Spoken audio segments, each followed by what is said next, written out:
আজি সকলো ঘৰে ঘৰে এটা এটাকৈ কলপুলি পুতিব লাগিব। এইফালে আকৌ সকলো ভকত ভকতানীয়ে এতিয়া ধুনীয়াকৈ কাৰ্যসূচী চলাই গৈ আছে।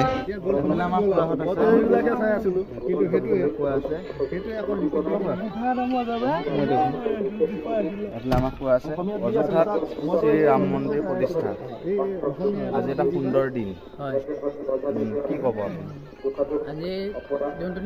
নমস্কাৰ বন্ধু বান্ধৱীসকল, আজি এটা সুন্দৰ দিন। আপোনালোকে হয়তো ধৰিব পাইছে, আজি হৈছে অযোধ্যাৰ ৰাম মন্দিৰ প্ৰাণ প্ৰতিষ্ঠা উদ্বোধনী। আজি এই দিনটো সুন্দৰভাৱে পাতিছে আৰু মই বৰ্তমান আছোঁ মৰিগাঁও জিলাৰ লাহৰীঘাট সমষ্টিৰ বানমুৰি গাঁৱত আৰু সুন্দৰভাৱে সকলো ঠায়ে ঠায়ে আজি পাতিছে আৰু আমিও আহিলোঁ। এইফালে সকলোৱে আছে আৰু এইফালে দেখিছে ধুনীয়াকৈ এইফালে অকল অভিযান, এইফালে গাড়ীখন আছে আৰু বহুত দূৰৰ পৰা আহিছে এই গাড়ীখন আৰু এই গাড়ীখনত মুভি দেখুওৱা হয়। এইফালে ধুনীয়াকৈ শাৰী শাৰীকৈ পতাকা পুতি দিছে। এইফালে দেখিছে ৰামৰ যিটো নেকি পতাকা, জয় শ্ৰীৰাম। আৰু এইখন হৈছে অকল অভিযান, এইখন হৈছে ধুনীয়া এখন গাড়ী, ইয়াতে মুভি দেখুওৱা হ'ব। এইফালে আমাৰ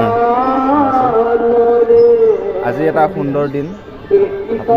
আপুনি অকণমান বুজাই দিয়ক। এই 500 বছৰ পুৰণা ভাৰতবৰ্ষৰ ইতিহাসৰ বিস্মৰণীয় দিন। ৰাম প্ৰভুৰ জন্মস্থান অযোধ্যাৰ ৰাম মন্দিৰক লৈ বহু বিতৰ্ক হৈছিল। হিন্দুসকলৰ কাৰণে ৰামৰ জন্মস্থানত ৰামৰ মন্দিৰটোৰ অভাৱ হৈ আছিল আৰু সেইখিনি সজোৱাৰ বহুদিনীয়া এটা সংগ্ৰাম। এইটো ফলশ্ৰুতিত 2019 চনত ভাৰতবৰ্ষৰ সৰ্বোচ্চ ন্যায়ালয়ে ৰায়দান ঘোষণা কৰিলে আৰু তেতিয়াৰ পৰা মন্দিৰ নিৰ্মাণ কাৰ্য আৰম্ভ হ'ল। আজি 2024 চনৰ 22 জানুৱাৰী তাৰিখে এই অযোধ্যা শ্ৰীৰাম জন্মভূমি ৰাম মন্দিৰত গৰ্ভগৃহৰ ৰামললা অৰ্থাৎ শিশু ৰামৰ প্ৰতিমূৰ্তি প্ৰাণ প্ৰতিষ্ঠা হৈছে। আমি সঁচাকৈ গোটেই ভাৰতবৰ্ষৰ লগতে পৃথিৱীৰ সমস্ত মানৱ জাতিৰ বাবে এটা অবিস্মৰণীয় দিন। এই অনুষ্ঠানৰ লগত সংগতি ৰক্ষা কৰি আমি বানমুৰি আঞ্চলিক ৰাস মন্দিৰতো ধৰ্মপ্ৰাণ শ্ৰীৰাম ভক্ত ৰাইজৰ সহযোগত আজি দিনজোৰা কাৰ্যসূচীৰে আমি সেই অনুষ্ঠানৰ সেৱা সমৰ্পণ কাৰ্যক্ৰম নামাকৰণেৰে অনুষ্ঠানটো উদযাপন কৰিছোঁ। ৰাইজৰ সঁহাৰি ভাল পাইছিল। ৰাইজে নিজে সকলোৱে স্বতঃস্ফূৰ্তভাৱে ওলাই আহি অনুষ্ঠানটো উদযাপন কৰাত সহায় কৰিছে। ঠিক আছে, আৰু দাদাই ধুনীয়াকৈ বুজাই দিলে। আৰু এইফালে দেখিছে ধুনীয়াকৈ ৰাম সীতা ফটোক ধুনীয়াকৈ লগাই দিছে। আৰু এইখন হৈছে অকল অভিযানৰ তৰফৰ পৰা আহিছে।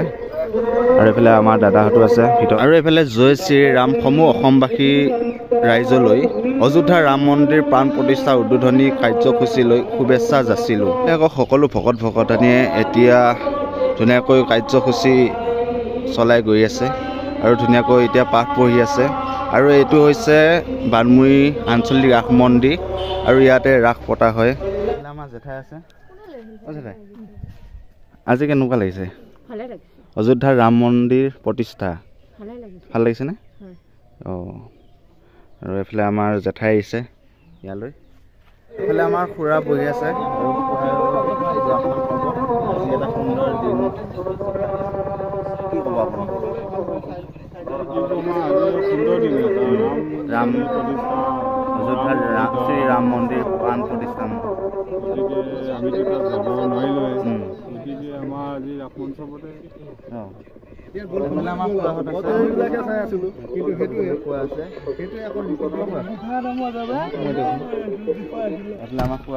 অযোধ্যাত শ্ৰীৰাম মন্দিৰ প্ৰতিষ্ঠা। আজি এটা সুন্দৰ দিন, কি ক'ব আপুনি? আজি যোনটো নেকি আমাৰ যোনটো ৰাম মন্দিৰ, যোনটো 500 বছৰ পাছত আমাৰ যোনটো ৰাম মন্দিৰ আজি ঘটনা হেৰি হৈছে, প্ৰতিষ্ঠা হৈছে। সেই প্ৰতিষ্ঠাৰ কাৰণে গোটেই ৰাইজসকল যে ঘৰে ঘৰে যোনটো যিমান পাৰিলে কলগছ লগাই পিনে চাকি বন্তি কৰিব লাগে। আজি সন্ধিয়া? হয়, আজি সন্ধিয়া। আমাৰ ৰাম মন্দিৰ মানে আমি যেনেকৈ সত্য যুগ আকৌ দহৰাই নিচিনা পালোঁ নিচিনা মত লাগিল। এটা যে মন্দিৰ বনাইছে অযোধ্যাত, আপোনাৰ কেনেকুৱা মনত কেনেকুৱা? মোক মনত এনেকুৱা লাগিছে যে কি আমি আকৌ এবাৰ বিশ্ব হিন্দু পৰিষদ মানে বিশ্ব হিন্দু আৰু এবাৰ ৰাজ্য হ'ব। আপোনাক সেইদিনাখন লগ পাইছিলোঁ, আজি লগ পাইছোঁ। আপোনালোকে ক'ত পাইছে? এইটো হৈছে ৰাম মন্দিৰ মানে যোনটো অযোধ্যা, এইটো ৰথৰ হেৰি স্থাপন কৰি পিনে আমাৰ গাঁৱে গাঁৱে পঠিয়াইছে। আৰু আমাৰ হিন্দু বাক্য ৰাজ্য মই ইমানটো কম যে কি যে আমাৰ যোনটো গাড়ীখন ক'ৰ পৰা দিছে? এইটো অযোধ্যাৰ পৰা আহিছে গাড়ীটো। অযোধ্যাৰ পৰা আহিছে। আৰু এইফালে আমাৰ খুৰাহঁতে বহিকে আহিছে আৰু অযোধ্যাৰ পৰা এই গাড়ীখন দিয়া হৈছে। আৰু এইফালে লিখা হৈছে একল অভিযান। ইয়াত দেখিছে। আজি সকলো ঘৰে ঘৰে এটা এটাকৈ কলপুলি পুতিব লাগিব আৰু লগতে ফটকা বোম ফুটাব লাগিব। আজিৰ দিনটো বহুত ধুনীয়া এটা দিন যিহেতু, আৰু সকলো ঠাইতে আজি এই উদযাপন কৰা হৈছে। আজি এই দিনটো অযোধ্যাৰ ৰাম মন্দিৰ যিহেতু প্ৰতিষ্ঠা কৰা হৈছে, মোৰ ফালৰ পৰা সমূহ অসমবাসী ৰাইজলৈ অযোধ্যাৰ ৰাম মন্দিৰ প্ৰতিষ্ঠাৰ শুভেচ্ছা জনাইছোঁ।